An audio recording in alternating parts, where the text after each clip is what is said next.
All right, guys, we'll get started in just a second here. If you can have a piece of scrap paper out, a calculator would be helpful, as well as any practice Regents exams that you have that were handed out yesterday. We're going to be utilizing the June 2014 to the, I believe it was, I want to say August 2016 that you were given yesterday in class.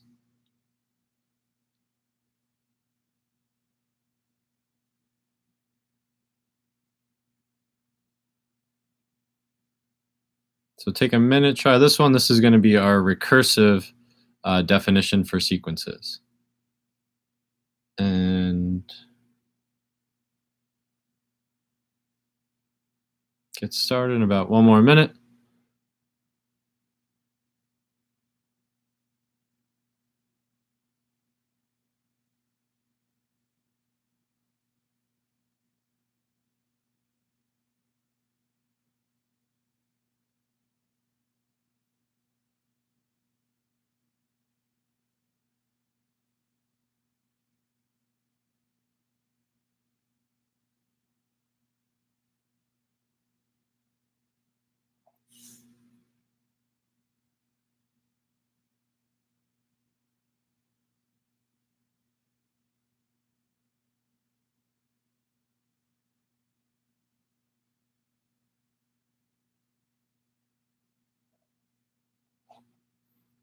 All right, so we'll start by going over this. And then, like I said, we'll be taking a look at basically just treating those Regents exams that we haven't completed yet as a pool of questions just to pull from. So I might say something like, hey, try number 10 on the August 2014.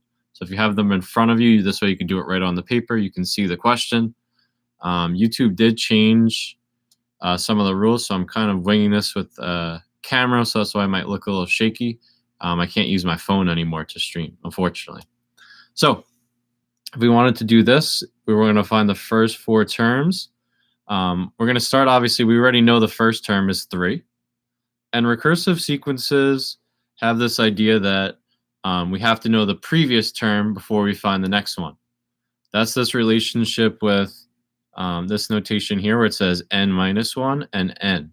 That's simply saying or relating n, a term, to the previous one. So we can also use something like n and n plus 1.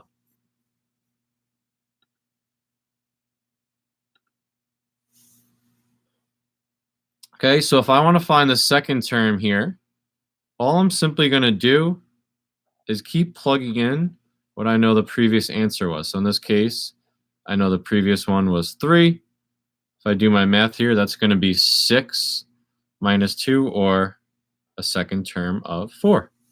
And once you get used to this kind of pattern, these problems usually become pretty simple. You could almost think of it like this. And you just having a blank each time to fill in. So if I know this term was 4, I can't fill in this one yet because I don't know what the answer was for the one before it. That's going to be 8 minus 2, or 6. And then when I plug my 6 in,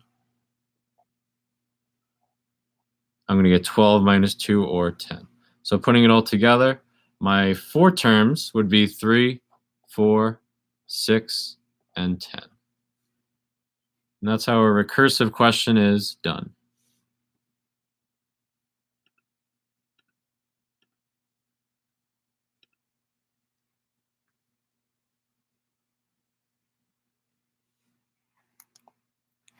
All right.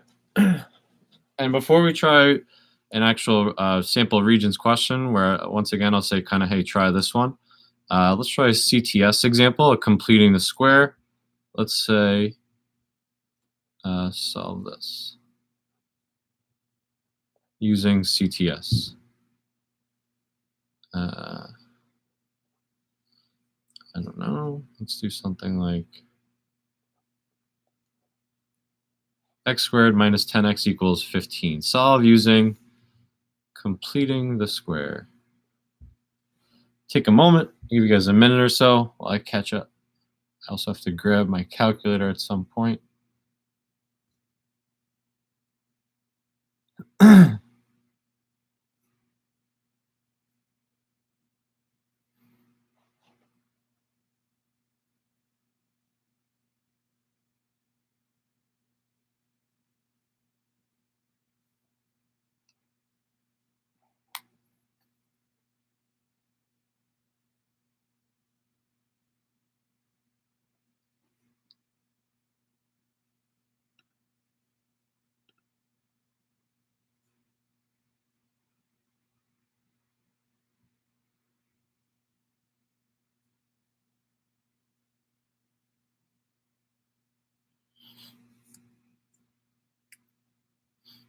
All right, so let's take a look.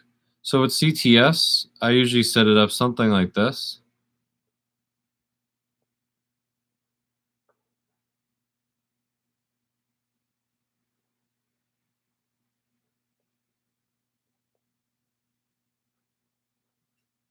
Where we're adding a number on both sides to make this a perfect trinomial, something we can factor in a second as a bubble squared.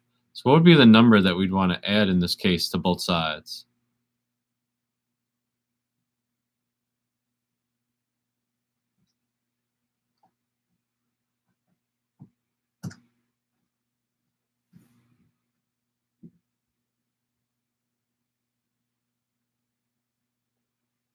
It's going to end up being 25, correct. And you don't feel like you have to guess with that. The number that you're going to add is always going to be half of b, that's the coefficient of x, squared. Okay, if you do so, you should be able to now write it like this. And obviously we could do the math on the right. We now have 40. And our bubble is going to be x minus 5 squared.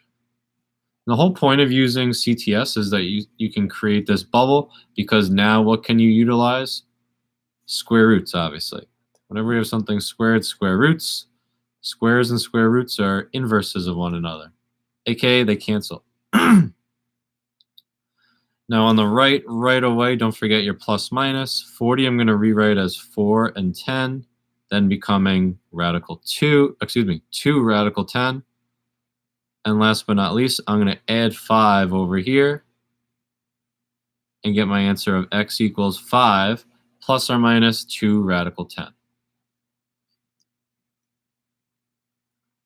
When you write your answer with CTS or any kind of quadratic, we saw this, I would say, recently within the past few months, this plus minus symbol. We want to arrange it such that it's in the middle so that we don't, it might look a little weird if you write it otherwise.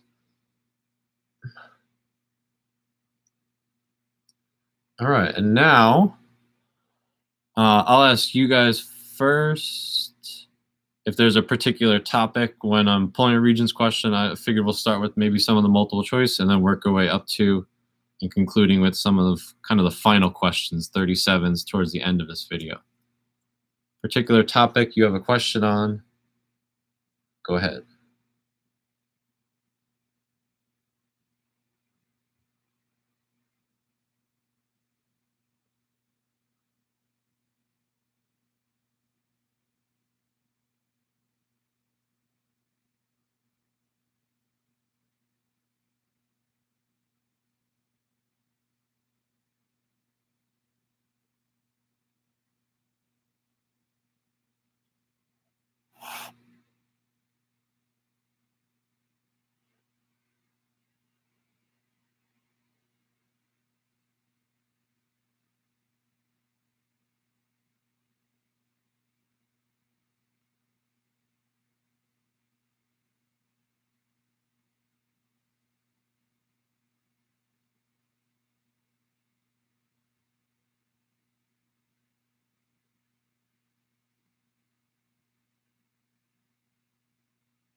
All right. So I suppose we'll take a look. No one has a particular question. I'm looking at the June 2015 Regents I have on my iPad. You can see that. Let me see if I get this. So this is the June 2015 Regents, multiple choice number 6.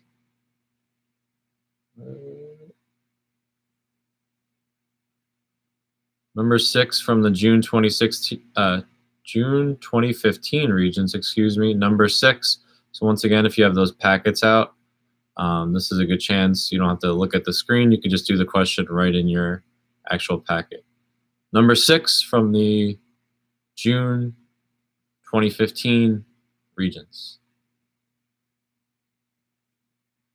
It says Mo's farm stand sold a total of 165 apples and peaches.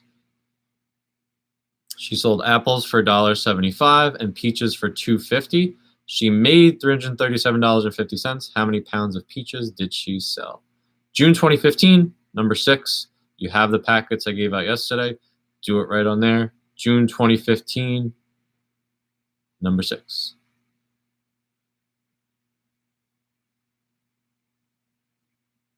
June 2015, number 6. I have to grab my calculator because I'll also show you how this is a system of equations, but how matrices can be used. That might be something we're a little rusty with. So June 2015, number 6. I have to put this down for 2 seconds and I'll be right back. June 2015, number 6.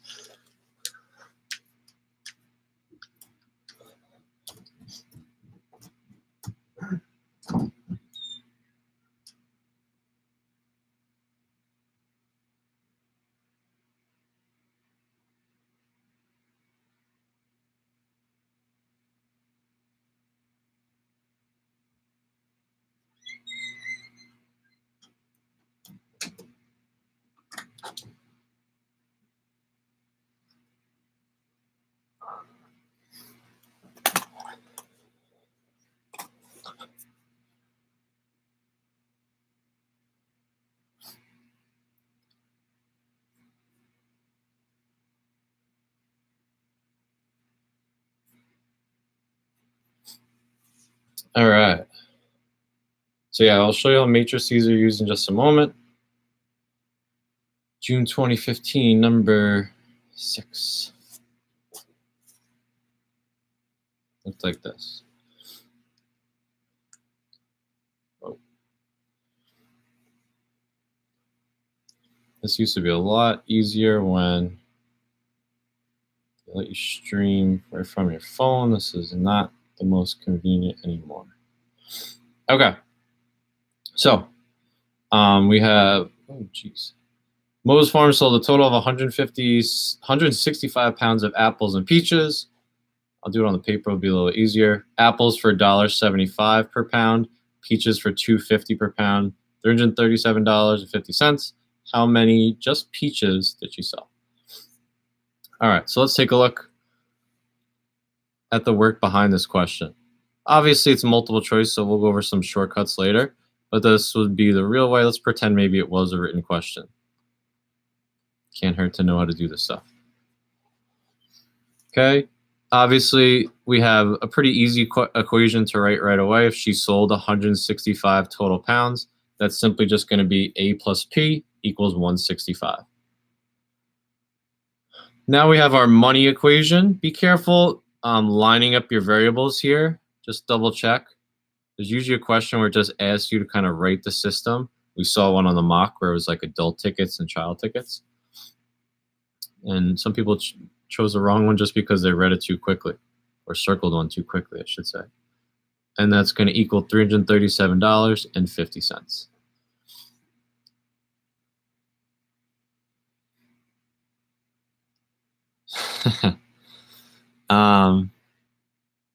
I think there's more 8th grade magnet people in here than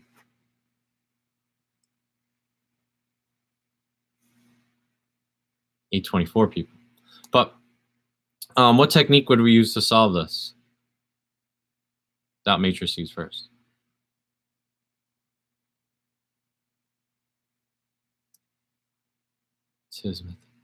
Let's use elimination. So I could use substitution as well, because up top, either variable is pretty easily solved by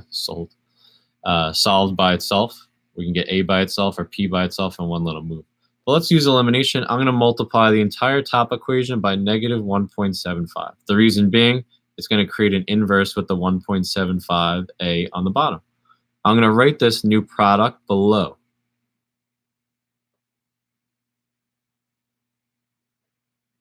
Everybody inside gets multiplied. Obviously, I'm only allowed to do this if I keep it consistent throughout. 165 times 1.75 is going to give me 288, negative 288.75. Now, once you've created inverses, this is where we could start stacking. We can actually combine the two, and the whole point of inverses is because that happens. I then get 0.75p. I get 337.5 minus 288.75. I get 48.75. And my last step, divide both sides by 0.75. And I get P equals 65. So once again, this was a multiple choice. This was kind of going through all the efforts here in solving this. This would be the full extent. Did we have to do this? Certainly not. I'll show you an alternative in a second, but let's go back to the questions, make sure we're answering it. Maybe the question said apples and 65 is not what we want to circle. So the question said, how many peaches did she sell? We see choice 3. We'd say 65 for this question. Choice 3 would be your answer. Again, this was the June 2015, number 6. All right, now, how would you do this on the calculator? Let's see if we can get this screen looking somewhat good. All right, that's not bad, actually. Okay. So what we can do here, is hit second x to the, let me zoom out some more. Second x to the negative first, we're accessing the matrix option.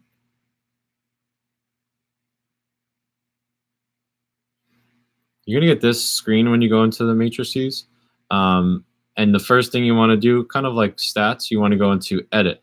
We basically have to type some of this information into our matrix. First, we have to create it. It's going to ask us for the dimensions. Anytime you're doing this little system trick with matrices, your matrix, and remember, you're getting a cleared calculator tomorrow, so you might be saying, oh, I'm using one where it's always says this, I don't have to do anything. You should know how to do all these different things because you're getting a brand new calculator tomorrow, basically. So we're going to make a 2x3 system. Okay, 2x3, because if we look back at the system we wrote, think of it as, I know we don't think of it in terms of dimensions, but it's 2 equations with 3 components. We have an A, a P, and then our kind of constant on the right. And we're going to type it in exactly like that because it is lined up. So I had 1A. This is where it gets a little confusing. You don't know what matrices are. It is like a pre-calculus topic, but it's useful if you can figure out some of the basics. We're going to type in 1, 1, and then 165. 1, 1, and then 165. This is representing the coefficients in the first equation. And then in my second equation, I'm going to type in 1.75, 2.5, and 337.5. Okay? Now I'm going to hit second matrix. Excuse me, would you have to quit first? This is the annoying thing. You have to quit, because I just tried to do what I just did, I'm actually still in kind of the selecting, filling in mode for the matrix. So I do have to quit, so go back to the home screen. Now you go back in, second matrix again. You're going to go to math under the matrix option, not just the math button. RREF is the one we want. It's all the way in the bottom, or scrolling up is actually faster. RREF. And then we're going to go back in one more time, a third time, to select the matrix that we want. Obviously, we've only typed in 1. It's the only one there. Maybe if for some reason you end up typing in 2 or 3 tomorrow, make sure you pick the right one. And then what does this mean? Okay, it says 1, 0, 100, and then 0, 165. That means, remember how we typed this in, A, P, number. So that means 1 apple is represented by 100, and 1 peach is represented by 65, which is exactly what we got as our answer. So very useful tool if you know how to do it. Even if tomorrow, obviously I can almost guarantee there's going to be a system question that is on the written component. It might be a word problem, might be something more involved, but you can use this to check. Maybe you're having trouble solving it. This can be definitely something that you're using to check your answer.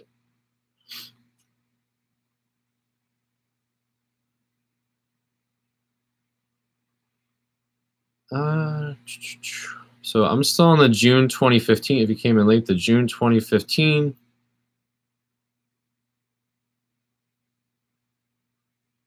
And I'm looking for a multiple choice that I'd like to do.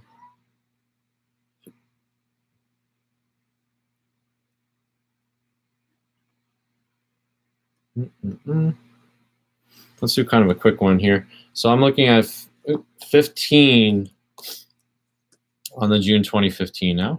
It's easy to remember. 15 on the June 2015. It says, if you don't have the exam in front of you, it's not going to look great on here. But it says, if f of x is equal to 3 to the x power, and g of x is equal to 2x plus 5, at which value of x is g of x greater than f of x? Or is f of x less than g of x? So how would you even start to answer this? You might be thinking like you have to do something by hand. This is a straight up calculator question. So we're going to type both f of x and g of x into y equals. F of x is, of course, 3 to the x power. I'll go over to my calculator in a second. And then g of x is 2x plus 5.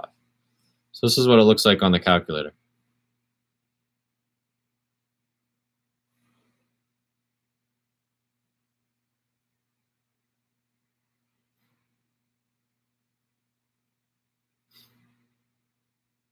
Okay, and the question said, at which value of x is g of x larger? So basically, We're assuming kind of f of x, it is exponential, is going to be winning this for the most part, but for which value of x is g of x actually larger? The table can tell us that. So we're looking for where the red has a larger output than the blue. And we see that occur. Choice 1 said -1. We see that right away. So at -1, we have an output of 3. At -1 for f of x, we have an output of 1/3.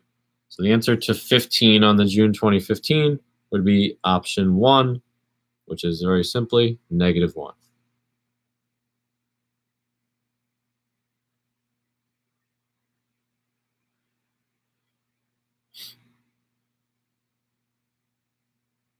Okay.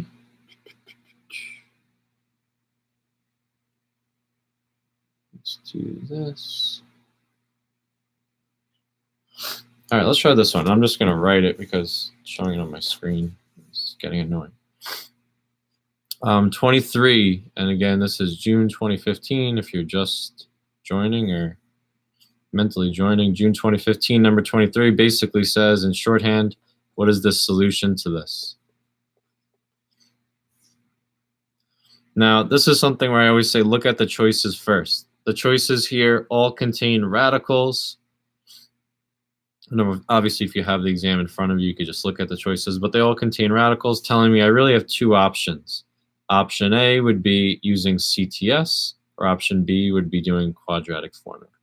I want you guys to take a moment and try to solve this on your own. Either if you have the exam in front of you, if you have scrap paper.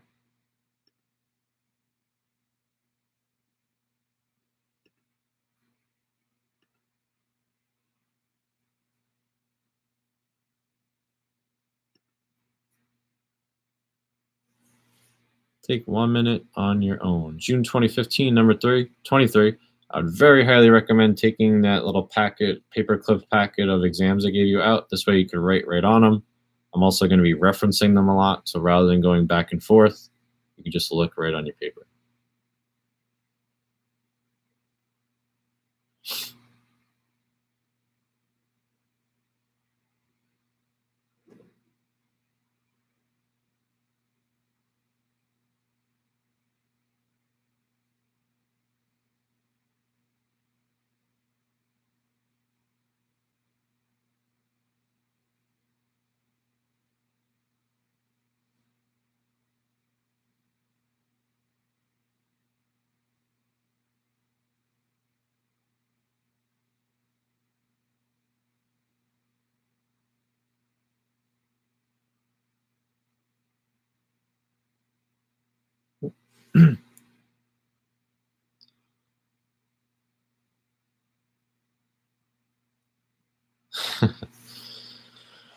All right, so this one I would probably recommend CTS. CTS just saves you, if it is set up conveniently enough, it saves you the effort of having to do with quad formula, that kind of heart canceling, because you don't have a denominator. And obviously we see just by judging at the choices alone, this isn't going to have a denominator.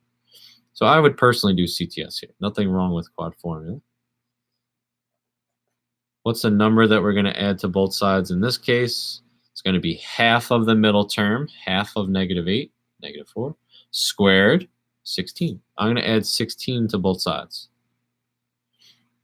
Similar to the one we did earlier, coincidentally, we got 40.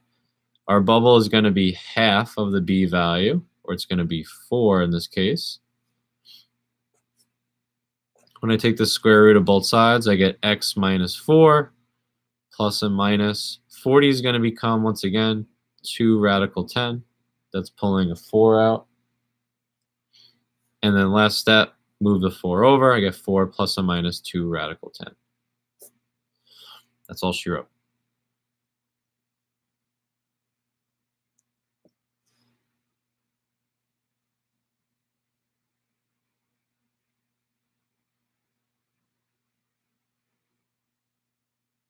All right. Again, I'm gonna structure this like an actual exam. We'll keep looking at a few multiple choice. Let's switch it up year-wise. Let's see what else we have. We have, let's take a look at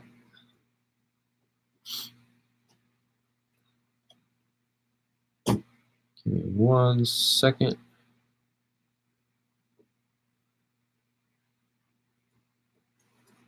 Okay. Knock on wood, because I feel like they've asked this too much frequently that I wouldn't expect it tomorrow, but hopefully you guys know how to do these by now. We've seen these a lot. These are the questions when people originally asked. And cat's chewing on a box in the background, so sorry for that.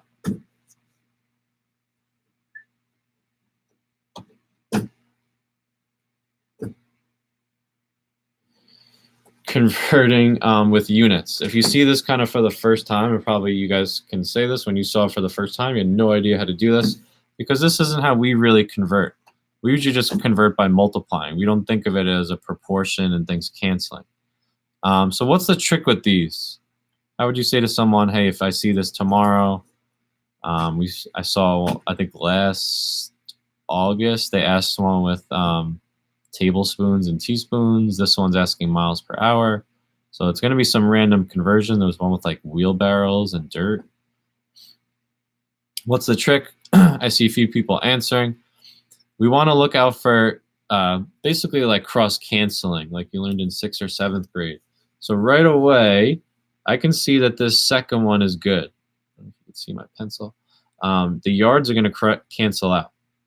So ultimately, I want to be able to say miles up top and hours on the bottom. So the miles should be left behind.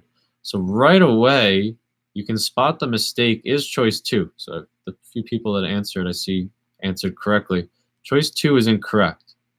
1, because miles should be up top. I should be able to say miles per hour when I'm all done.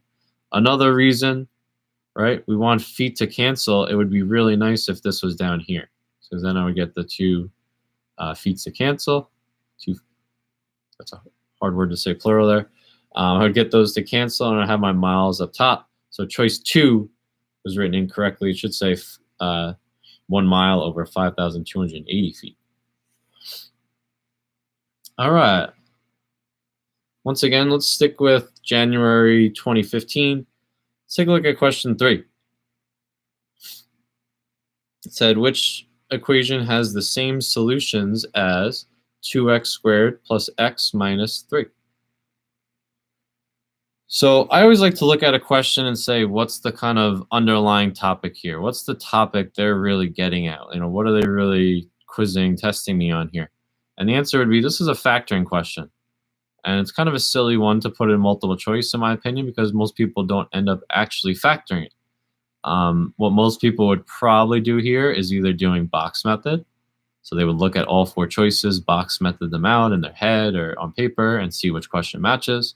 They might do the calculator. They might type all 5 in, the 4 choices and the original, and see which graph matches the original, something like that. So as always, let's kind of go over how you would actually do this, and then obviously we'll very quickly talk about the answer. So our original, I'm just going to go over to paper so I could write. Let's find some space somewhere. The original expression here was 2x squared plus x minus 3.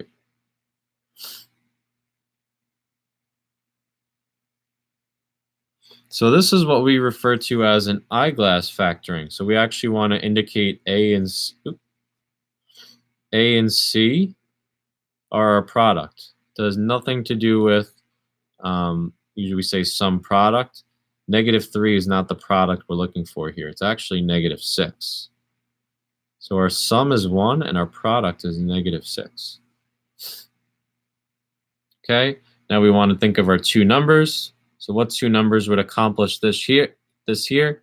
What would add up to 1 and multiply it? First of all, whenever there's a negative product, you know it's going to be 1 of each sign. I also know that it's going to be +3 and -2. And in a normal sum product, we'd be done right away. Normal sum product, I'd be done right now, right? Oh, x plus 3, x minus 2. This is an eyeglass, so we got a little bit more work. Most people end up doing what's called kind of a trash technique. Hopefully not describing your answer for this, but just what I call it, because you're throwing something away. and we're going to type in the two, not type in, but write the two numbers we just found, and this is where trash comes into play. We're going to throw away any GCF. No GCF in the first bubble. There is one in the second one, so if I divide out that GCF, throw it away, I get this. And this is the real way of doing this one. Like I said, always good to know the real way, not just the calculator hacks. Those are good, but maybe if you're unsure of tomorrow, if you did something correctly, you would see that number 3 on the January 2015 is choice, looks like choice 4, 2x plus 3, x minus 1. Again, we could box method this, we could calc it, but factoring is really what they were getting at. Okay. Well, I'm going to make one up for 4 because I'm finding that we're still having an issue with exponential and percentage stuff. So I'm going to make one up. That's a really easy one. It's a little too easy. So I'll make up a little harder one in a moment. Looking at 4 tables, this one won't require any work. So we'll just look at the 4 tables if I can get it looking kind of good. So which of these tables represents a linear relationship?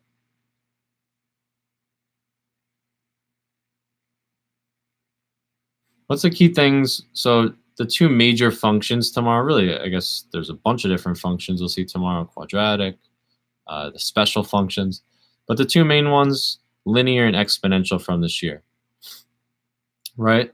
And the key features of a linear is that we have a constant rate of change, a constant addition between consecutive terms, whereas with an exponential, we have a constant pattern of multiplication between consecutive terms. So in this case, which table has or exhibits a linear relationship? Which table do we think exhibits a linear relationship?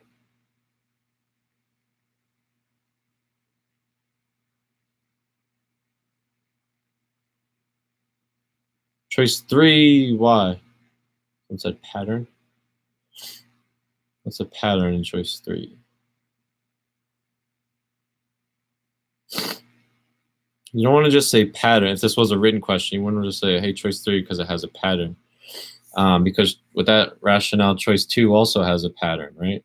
We're doubling between consecutive terms. 1/2, 1, 2, 4, 8, we're doubling.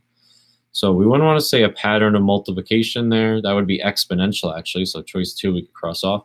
Choice 3 ends up being the answer because we have a constant rate of change. We have a constant addition. The pattern is every time x increases by 1, y increases by 2. Key terminology for a written question, constant rate of change for linear. And you could actually get into the slope if you want to, like, oh, the slope is 2, it has a constant rate of change. You wouldn't even have to unless they specifically asked. Okay.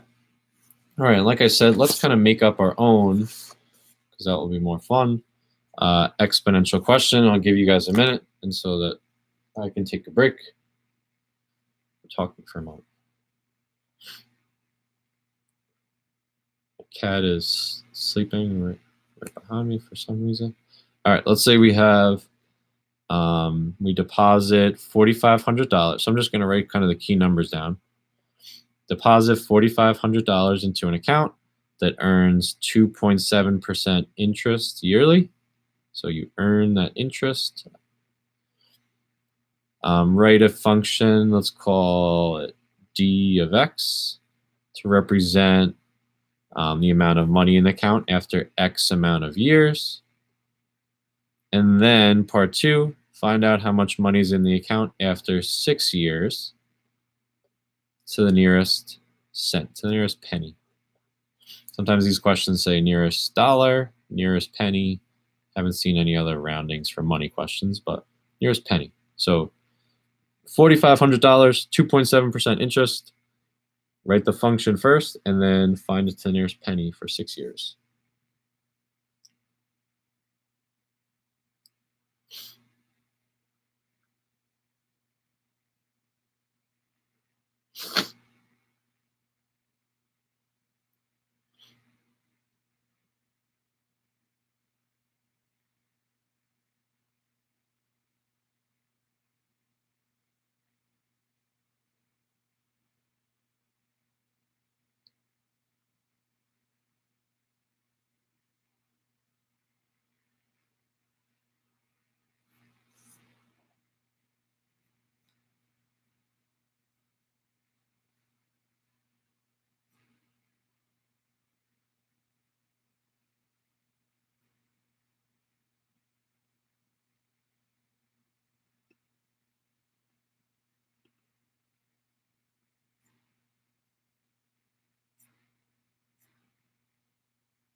About 30 more seconds. We'll go over this.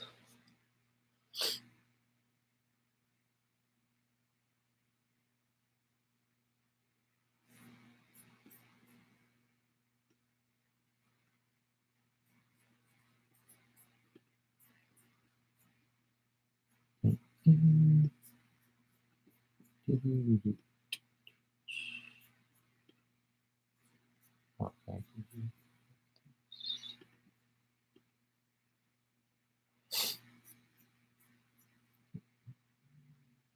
This is the, what year is this? Something. January 2015. If you're just coming in, you want to try this, the next few questions. This one I just made up, but a lot of the questions we've been pulling from recently, January 2015, we're currently working on. This one just made up.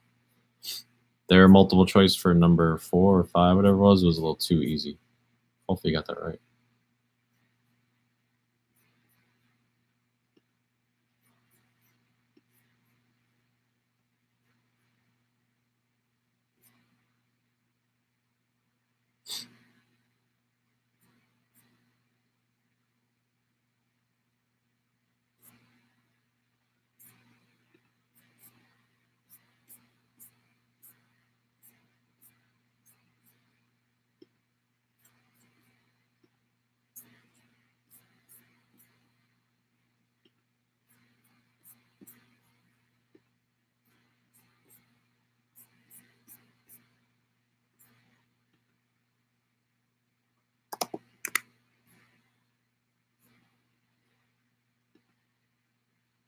All right, so let's go over this. So first, we would write our function. We're going to start with d of x. Remember, little silly things. If they tell you to use something, use it. Also, make sure it's an equation. A lot of times when they ask you to write something, you get so hung up on the math and writing correctly that you actually forget to write it as an equation, and you instead just kind of write the expression. Next.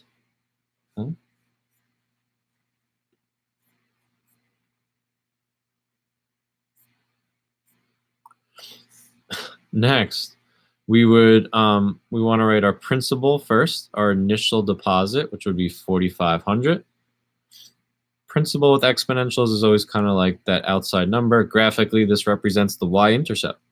Now, our base, that's our parentheses in the exponential, is going to be 1 plus or minus the rate. In this case, it's plus because we're earning interest. Some problems might say decrease, decay, anything like that. We'd actually want to subtract the rate. So this time we're going to add the rate. And we want to be careful. And this is something a lot of people do. It sounds really silly, but they write something like 3.7 in their bubble because they just added 2.7 and 1 together. However, the number 2.7% doesn't mean 2.7 as a number. Think about that for a second. 2.7% actually means 2.7 over 100, which is obviously 0.027 as an actual number. That's why we have to do it. Some like people are like, why do you have to make it a decimal? 2.7%, that's what it actually means as a number. It doesn't mean 2.7, it means 0.027. So that's what we're adding to 1. And obviously x is our exponent. And you can clean up the bubble and just get it to actually say the sum. You don't want to leave the plus sign maybe. 4,500, and this is our function. And now if I ask you, hey, after 6 years, how much money is in there? This would be plugging in a 6 for x. 1.027 to the 6th power. You could use y equals. You could just use the home screen. 4,500, 1.027 to the 6th power. And you get approximately this. That's what those little swigglies mean. 5280.0.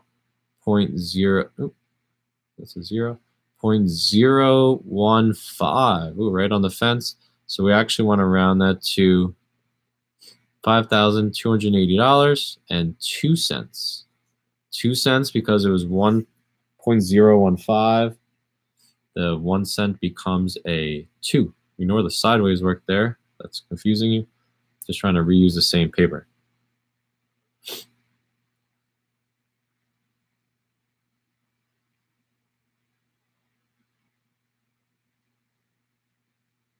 You looked on the table and you got 5280. Well, let's see.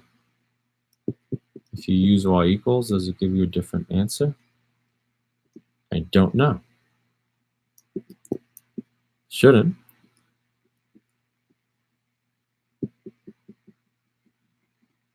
Ooh. That brings up actually a really good point. So our answer is correct. Someone wrote in the comments, hey, I used y equals and I got a different answer. This brings into the kind of limitations of the table. And I don't want to confuse people here. If you're like, don't even know what I'm talking about, don't worry about it. I just happened to read whoever wrote that, getting a different answer on my table. Once again, if this is not concerning you, don't worry about it. Don't want to confuse you, but maybe this saves someone tomorrow. That's really zoomed in. Focus. All right, I don't know if you could see that, but next to 6, it actually just says 5280. So what y equals does, and you can mess around with this in the settings. Obviously, you probably would never do so. It rounds only to 1 decimal place, which means, remember, it was 0.015, I believe. So 0.01 is going to keep it as 0.0, and obviously they're not going to write 0.0. So y equals is not great for rounding questions. I'll say that. Hey, we use the table for a lot of things, but unfortunately it's not good for these ones with decimals because y equals only shows 1 decimal. Very good point, whoever brought that up. So I would definitely recommend, you could see this is what I typed in as I was doing my work. Just use the home screen. This is going to give you the most amount or the closest accuracy. Don't use y equals for some crazy decimal where you don't have to. Good point, whoever brought that up. Yeah, so it's actually giving you the right answer. It's just y equals only uses one decimal place. You can mess around with those settings, but again, not something you have to worry about. All right. All right. Let's look at question 24. Question 24 in the multiple choice, January 2015. One of these guys where it asks for factors and roots and things like that. And a lot of times people get intimidated by a question like this because they see graphs that they maybe have never seen before. But really, this is applying the same thing as it did with quadratics. Roots are where it hits the y-axis.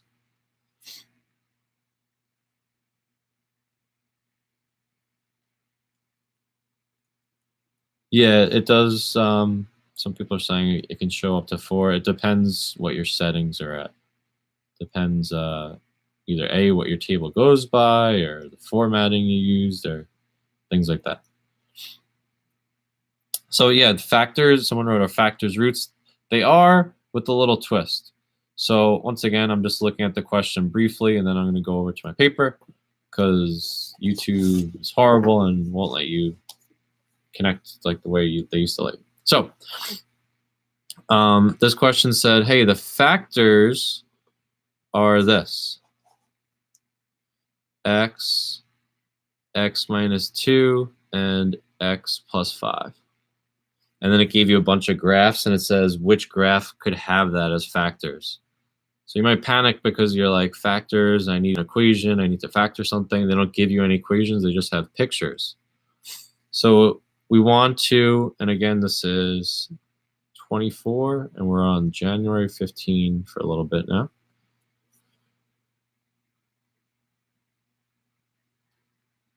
And there we go. So what's the relationship between factors and actual roots? Factors and roots are kind of like inverses of one another. Roots are the actual solution to this. If you were saying, pretend there's a little equal to 0 next to all of these, because remember, that's what we do when something's factored. We do our little t-chart. So obviously one root is just literally going to be 0. Another one, if we were to solve this, would be 2, and the last one would be -5. Okay. We've seen a few questions in class. I know I gave one as a do now, I think this week or Friday maybe, where it goes this way. So I said, hey, which graph has, or which of these equations has roots at 0, 2, and -5? I call that unsolving when you work backwards. Okay, so in other words, if I give you these answers, what did the factors look like? You'd unsolve it. So you'd bring the 5 over, you'd bring the 2 over by subtracting, and you get the bubbles, the factors. You see the relationship between factors and roots. Now let's go back to the question. We're looking for a graph that passes through 0, 2, and 5. Excuse me, -5. 0, 2, and -5. 0, 2, and -5. And it's one of these Roman numeral ones too. We love these. So you kind of have to look at them case by case. I see it looks like choice 1 does 0, 2, -5. So 1 is good. 2 is no good. That's only 2 and -5. It's missing the 0. Someone's going to put 2 if they don't know how to set x equal to 0. They forget about it. And this one is -2 and +5, the opposite of what we want. So it's just 1. 1 is the only one that works, and coincidentally, that's choice 1. So 1 only here. 1 only. All right. I know we've done this question a million times and like literally this exact example, but we'll just use it for a talking point.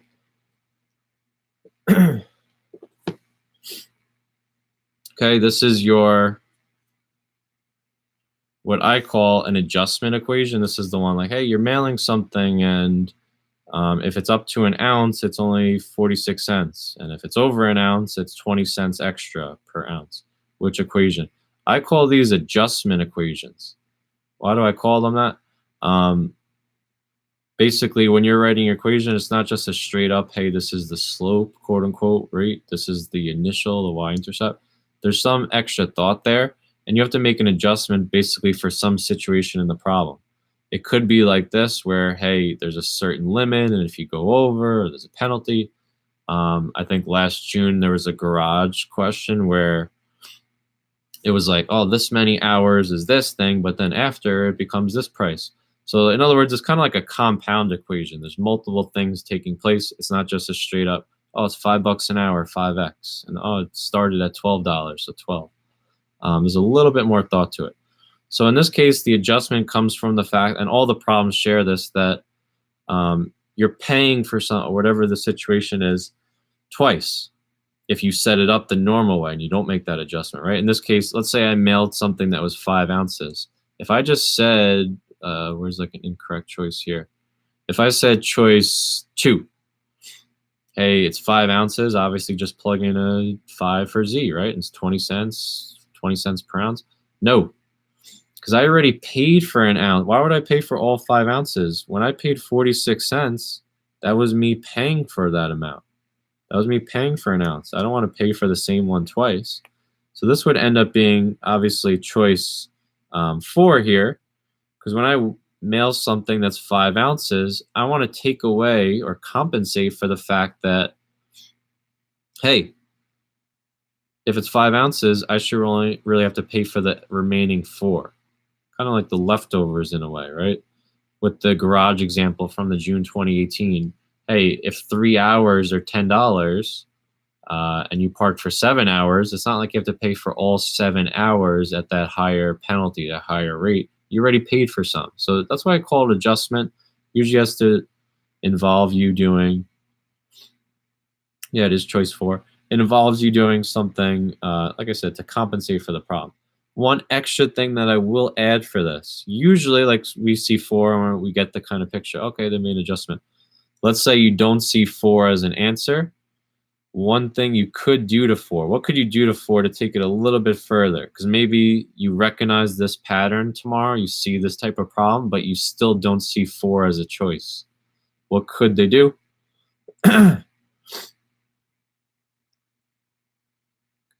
We could distribute. So I could actually distribute the 0.20 to Z and -1 and then combine like terms. And that's the only thing I would say be careful of. Maybe they're getting super tricky and you see a question that says 0.20 Z plus 0.26. That's actually the same thing as choice 4.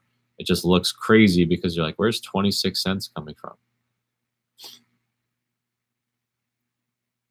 choice 4 for this adjustment. All right, let's start getting into some part 2s here. We'll do like 1 or 2 part 3s, and then we'll do a part 4 to close out, and then we'll go from there. We'll just talk about this one because, once again, another problem we've done a billion times in class. These, hey, is this rational or irrational? Keyword. This one says justify. Usually they say explain. So remember, justify can be words in math work. Explain, we definitely want to use words. Just answering the 50-50 here doesn't buy us any points, right? If we just say, oh, it's rational, and we're guessing, and we happen to be right, that doesn't do anything. It's more so in the explanation. So what's the key phrasing that we're using with these questions? The answer is irrational. So Patrick's correct. So we could say, hey, I agree, Patrick's correct. That's still nothing. Patrick's right, still worth nothing. Yep, we can say his, what was asking for? The sum can't be written as a fraction using integer denominator, numerator and denominator, right? A over B, where A and B are both integers. You can't write it as a sum. You could know those rules. Remember those always, sometimes, never rules. Rational plus irrational is actually always irrational. R plus I, or R plus or minus I, is always I. It's always irrational. You could say that if you want to be really technical. You could type it in your calculator and say, oh, I got, what does this even work out to? 5.6 something off my head. I got a non-repeating, non-terminating decimal, which is an irrational number. Non-repeating, non-terminating decimal. Remember, repeating decimals, you can't just say, oh, it doesn't stop. It's irrational. Something like 0.33333 is rational. It doesn't stop, but it's a pattern. So you have to say non-repeating, non-terminating decimal. Or even easier, you can write it, can or can't write it as a fraction. Would be your best bet. Let's skip around here.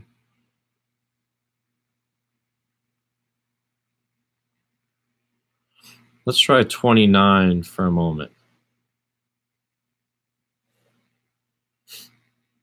So 29 says, solve this. And I'll zoom out so you can see the important word here. This is 29, January 2015. You have this paperwork. Take it out. This way you're not wasting paper. And you can write right on it. Solve this algebraically.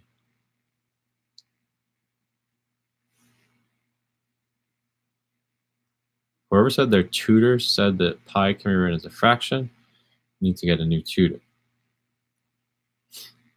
First of all, it's 22, and it's 22 over 7, and that's just an approximation.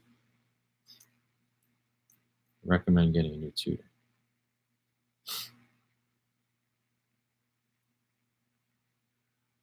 Solve this algebraically.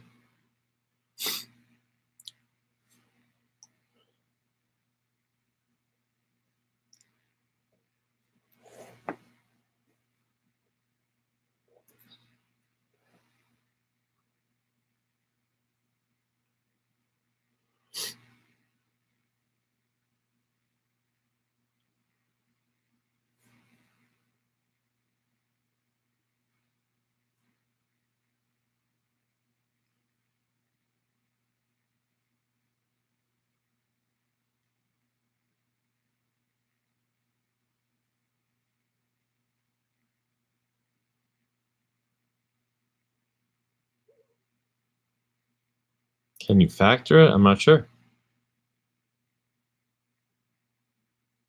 just says algebraically. It says solve. It says solve algebraically. That's it. While you guys are working on this, and I'm not going to be doing this much longer, like I said, we'll do a few more written questions together. Some reminders: don't bring your own calculator tomorrow. You can't use your own calculator. Do bring pens and pencils. Tomorrow, all graphs should be done in pencil. All written questions should be done in pen. Your Scantron doesn't really matter, to be honest, what you fill it out in. I would actually recommend pencil at first because you usually often end up changing them. I wouldn't actually even write them on the Scantron until you check anyway. So that doesn't really matter as much. Very important that graphs pencil, written in pen. So bring some pens and pencils. Bring a bottle of water, something to drink if you like, and some hard candy during the test. Also recommended to eat before the exam. You do not get a lunch, someone asked. It's actually a good question. You don't get a lunch break. So it's not like halfway through the test we say, let's go to the cafeteria and eat some pizza together. You don't get a lunch break during the test.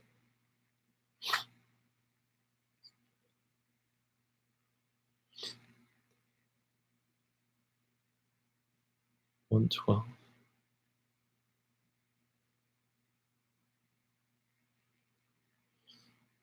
Yes. Whoever asked that. If you're coming to school at 8 a.m. tomorrow, right? You could A, take a nap in the auditorium, which wouldn't be recommended. Or you could B, someone asks, like, can we bring stuff? Yeah, I'm going to try to stop by. I'm teaching 6th grade classes, but I'm going to try to swing by the auditorium during my off periods. If any of you guys are there, I'll kind of track you down, go over some last minute questions. Hey, this is something you could, show you a few things before the actual test.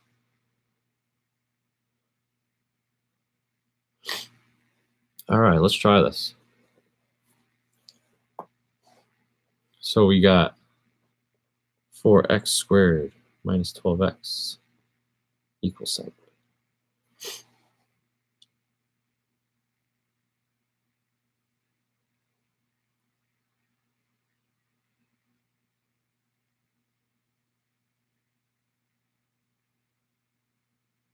Okay, so first thing that I'm going to do, I'm going to try to factor this.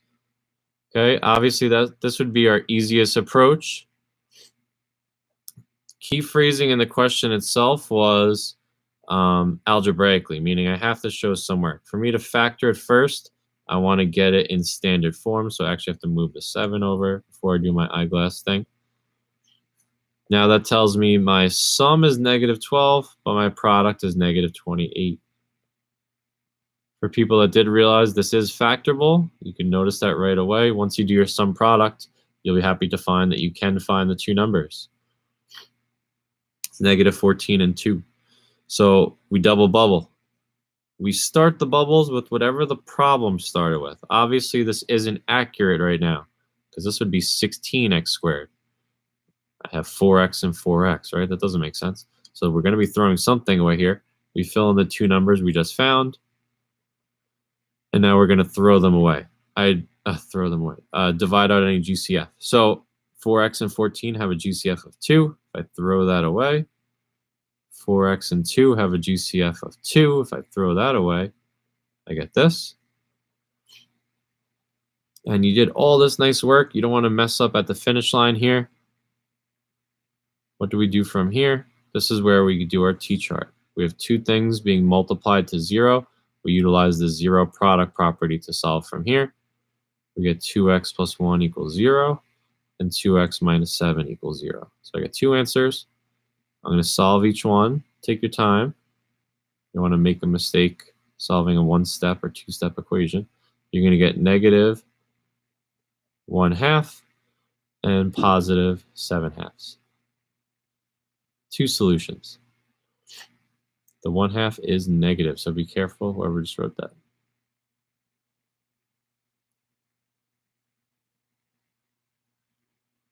You would not want to do CTS here. This would not be a good CTS candidate. It said 4x squared and 4 wasn't divisible out. So this would not, I would do quad formula or factoring. No CTS, we can't use a calculator.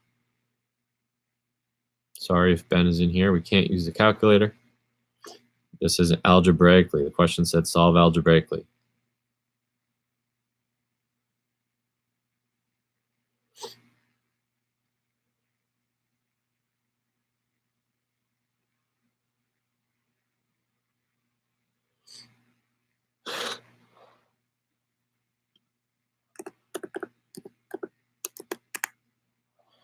All right, so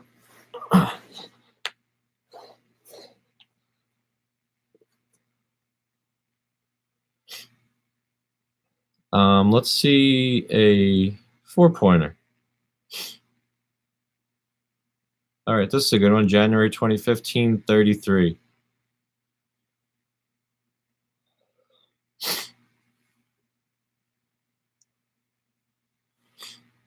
January 2015, 33. If you have it out in front of you, go to the movie theater. You got popcorn and drinks. Obviously, it even says it. This is going to be your system of equations. So take a moment if you want to set this up. You got some scrap paper. Try to get this looking as good as I can.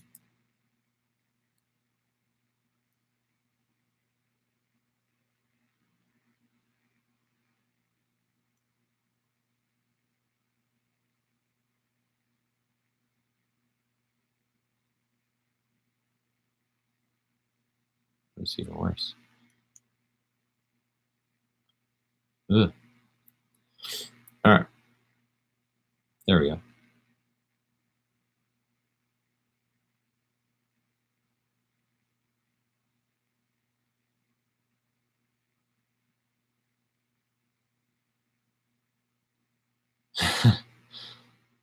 Algebraically, Ben's worst nightmare.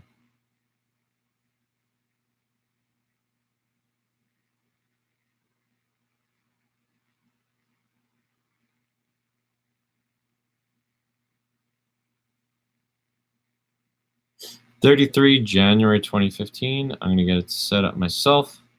Just a moment. 33, January 2015, Regents.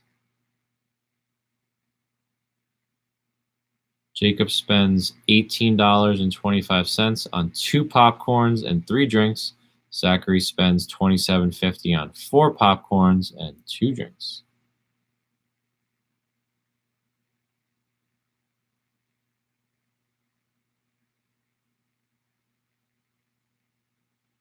You're going to write a system, and then it says solve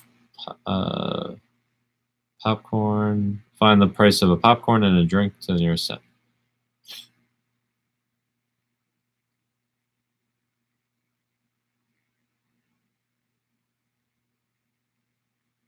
Yeah, in this case, someone's asking, it doesn't matter what, they didn't say any variables, so you could literally use anything you want. X and Y, P and D, popcorn and drink, whatever.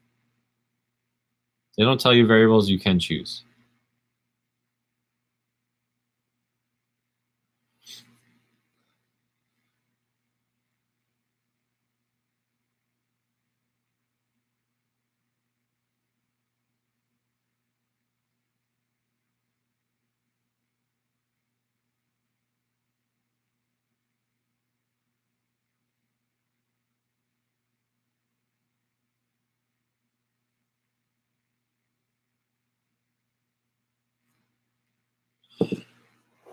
All right, so let's set this one up.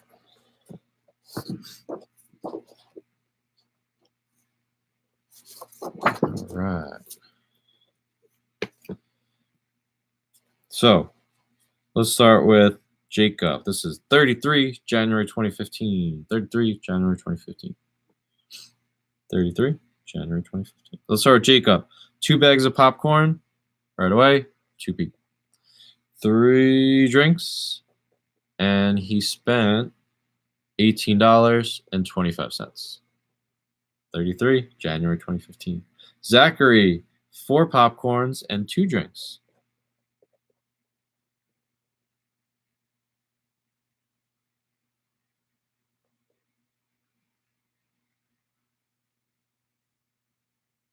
Okay, and he spent $27.50. So right away, it did ask you for actually to write a system if you have the exam in front of you still. January 2015, number 33. So that's our system. We've just bought ourselves, it depends sometimes, but sometimes that could just be half credit alone. Usually in a 6-point question, this would buy you 2. I don't know if this would necessarily be 2 in a 4-pointer. It depends sometimes, but just knowing how to write a system can, basically the moral of the story is you're going to get some credit. All right, now what? So how would we solve this? Someone give me a move that we can do. So what can we do here to solve?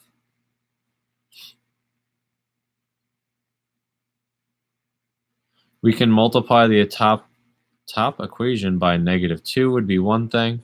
we get negative 4p, negative 6d equals negative 3650. I'm obviously canceling out the popcorn p. I'm going to get negative 4d equals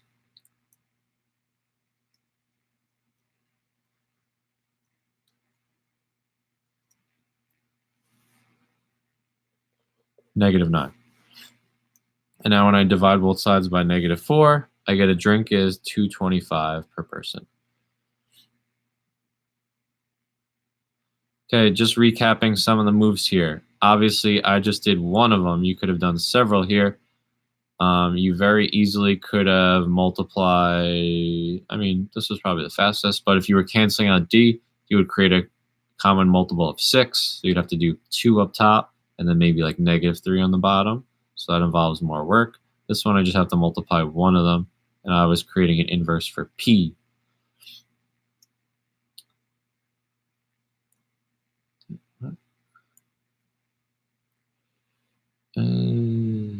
Okay. And then what are we missing still? Obviously, we don't know how much a popcorn is. So once we know a drink is $2.25, we go back to either equation. I'm just going to randomly choose the bottom one. And now I don't have to write D anymore. I could write what I know it is. I know D is 2.25. And now I have a one variable equation to solve. That's why I said you could choose either one. Sometimes there might be an easier one, if you will. That's going to be 450. So I'm going to subtract 450. That's 23. Okay, so 4 popcorns are $23. Divide 23 by 4, and you get 1 popcorn is $5.75. This is a question too. You guys have been asking like, hey, what do I do with my work? Obviously, there's probably going to be a lot of work for this and a lot of numbers everywhere. You can see even I'm, as I write quickly here, pretty sloppy. You might want to write a final closing line like, therefore, 1 popcorn is $5, formally write it out nice and neat. And you're also kind of saying your answer in a nice clean spot that someone can see it. And then 1 drink is $2.25.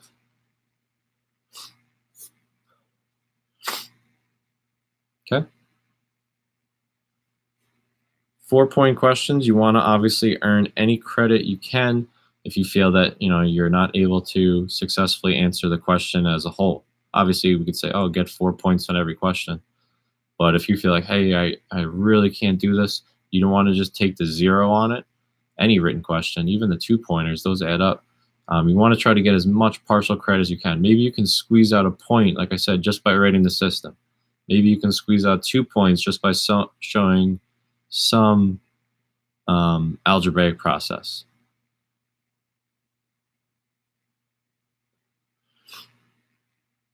All right. And I don't want to hold you guys up too much longer. We haven't done any graphing questions. Let me find a good graphing question. So I'm going to switch up the exams if you have them in front of you. Let's do, what's this one?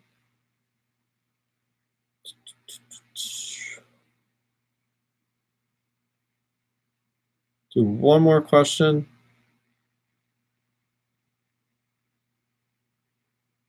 All right, you know what? We'll do one more where we kind of just take a look at one together.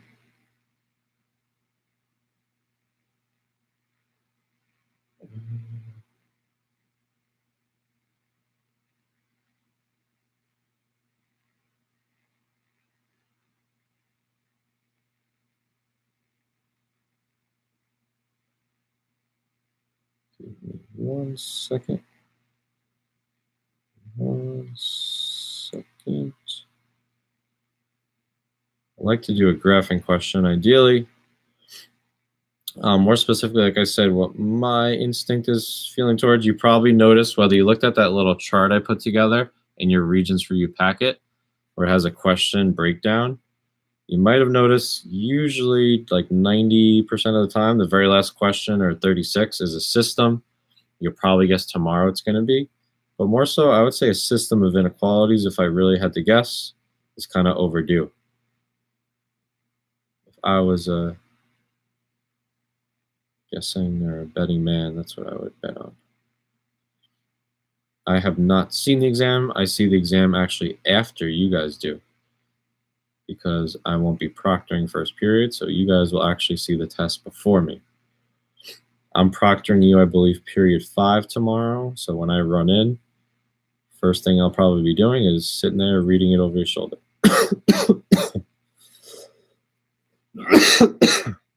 Excuse me. All right, let's see what we got here. So let's try the January 2016.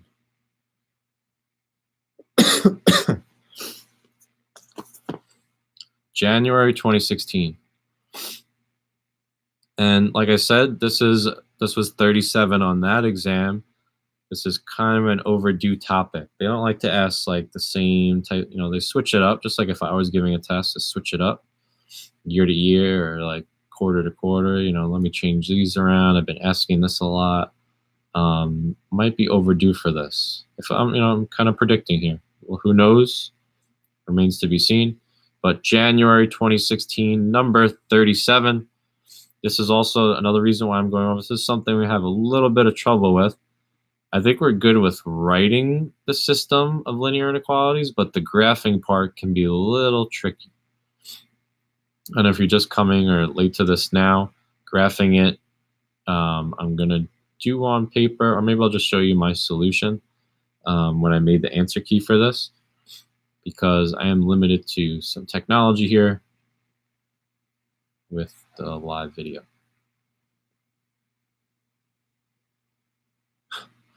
All right, so let's start this. And again, 37, you have the question. If you could have the exam in front of you on your computer, go on my website, or if you have the packet I gave you. More important is knowing how to do the work here. I'm not just going to hold up the question. It says, in a theater, there's 200 seats. Adult tickets are $2.50 each. Excuse me, $12.50 each. Child ticket is $6.25. Goal is at least $1,500. Write a system using adults for X and child tickets for Y. So that's the shorthand version of this question, taking a paragraph and just all the important stuff out of it. So how are we going to write? Oh, when I'm saying packet, that was the old exams I gave you yesterday, and everyone received one. I actually had my monitors take the time to go through and put all 7 exams on all 32 desks. So everyone received one. That's not a debatable topic.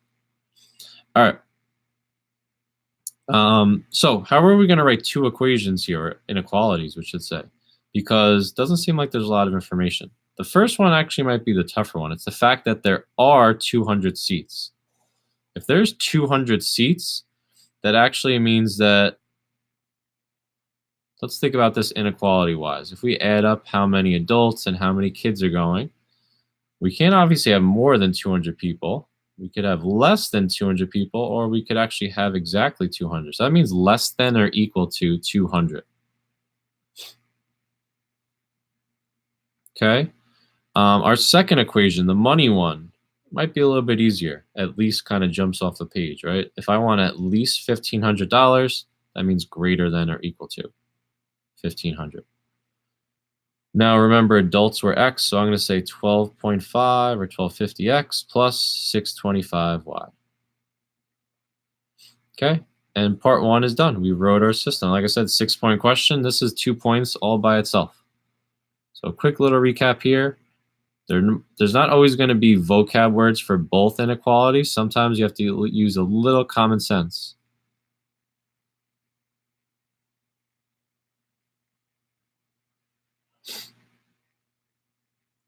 Okay, the fact that there were 200 seats tells us less than or equal to 200.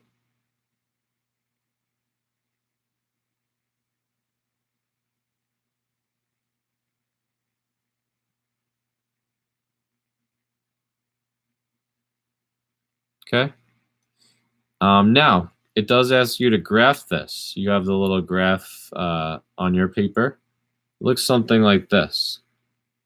Now, 2 things. One, they were nice enough on this year. If you notice, they actually labeled things for you. I don't know if you could see that, but when they do label it, notice that it does go by tens. Now, if this wasn't labeled, what am I getting at? If this wasn't labeled, we maybe want to do something like choose an interval that feels appropriate, right? If I didn't label this, if it wasn't labeled and I just went by ones, it pretty clearly looks like this wouldn't fit. They actually go up all the way up to 250. So I usually gauge, hey, how many boxes did they give me if it's not labeled? And then what number could I choose to make it fit, to make it kind of work out nicely? So let's go back to the system. This was 37 January 2016, if you're coming late. And you have this packet from yesterday. This is an exam we didn't do. Or if you just want to look on your computer, the PDF is on my website for the January 2016 Regents. So once we have this system of inequalities written, how are we going to graph this? A, the numbers are pretty large. B, I see a lot of decimals, so doing things like slope and y-intercept, don't really feel like it.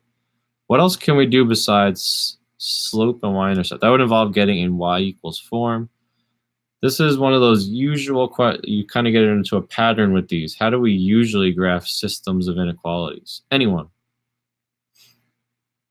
Anyone?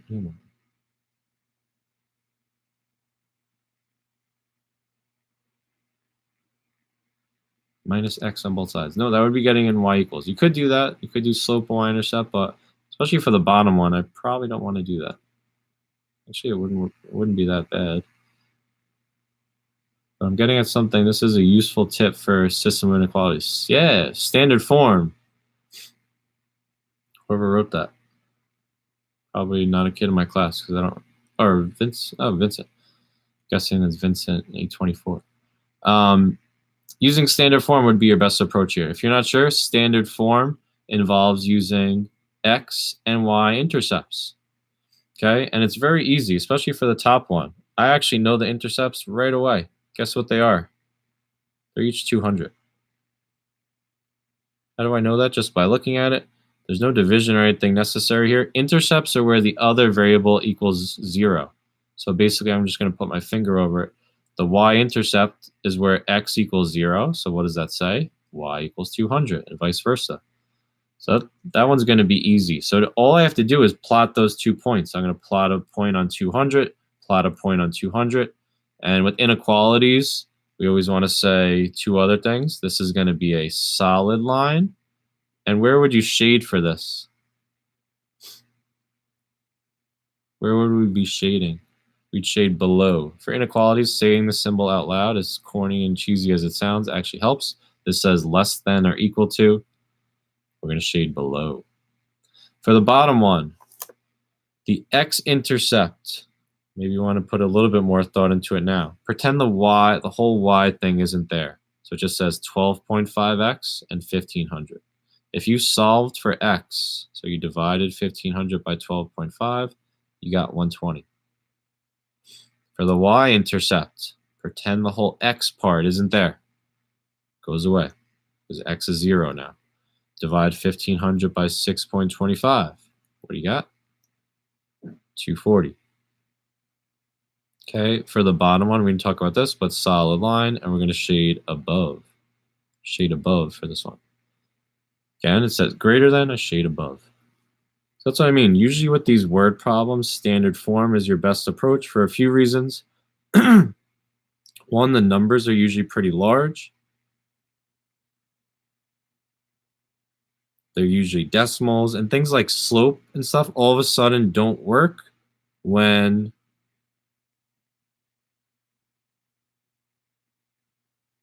we have a other things to consider. Maybe we change the scale, we change what it went by, and all of a sudden what we thought would work doesn't.